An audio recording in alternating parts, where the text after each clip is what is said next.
Nous sommes sur notre série des exercices corrigés en langage C++, chapitre pointeur. Exercice 2, il veut quoi? Il veut qu'on écrive un programme qui permet de saisir grand N de type entier, une fonction qui permet de saisir grand N, une fonction qui permet de vérifier si grand N est premier.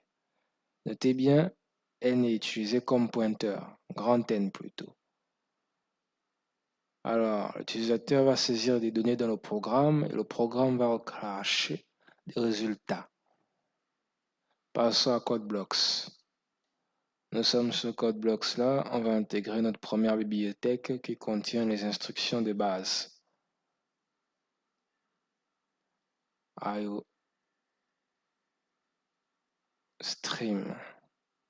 Liban n'est pas dingue. Ça, c'est la structure de base de tous les programmes en C++. Maintenant, on va ajouter using namespace std. Je crois que ce foutoir là sert à utiliser les pointeurs.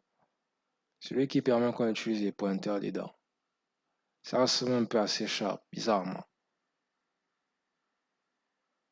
On va déclarer une fonction qui va permettre de saisir un nombre entier. Donc on va la nommer saisir grand N.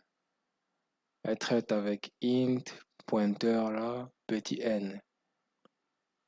Je ne sais pas pourquoi int et puis un pointeur. Et là on va récupérer, donc on va l'afficher entre un nombre entier. On va récupérer le petit n là. Ouais, pointeur, c'est ça, c'est ça. Continue à nous distraire.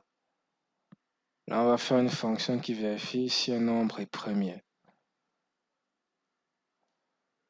Donc, il retourne une valeur de type bool, boolean, donc soit true ou false.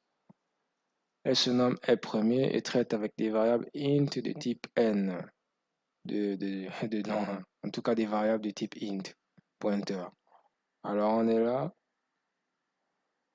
Si le n là est inférieur à 1, on retourne false, ça veut dire qu'il n'est pas premier parce qu'aucun nombre premier n'est inférieur à 1 ou égal à 1.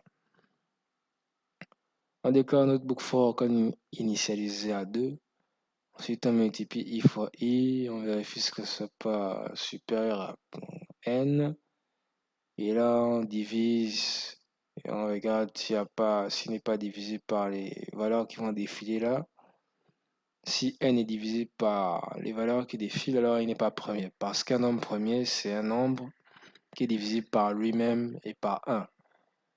Si c'est autre chose, c'est pas qu'il est premier, il n'est pas premier. Donc si on ne trouve pas ça, on va retourner true. Ça veut dire qu'aucun diviseur n'est trouvé. Alors c'est un nombre premier. Alors, on va déclarer une variable int grand N. On va permettre la saisie du nombre. Donc là, on prend notre fonction saisienne, c'est égal à grand N qui est là. Et là, on va vérifier si grand N est premier. Et là, ça, c'est pour dire que c'est un pointeur et tout ça là. Voilà pourquoi il y a ce petit signe qui fait un peu chier.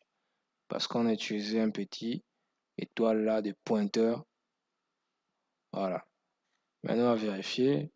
Donc, si est premier, donc dans le cas où ça retourne true, on prend la première condition. Le nombre grand N est premier. Si ce n'est pas le cas, on va dire non, il n'est pas premier. Là, vous avez fini votre programme, vous pouvez compiler. Je vais mettre quoi? 7. Ouais, c'est vrai.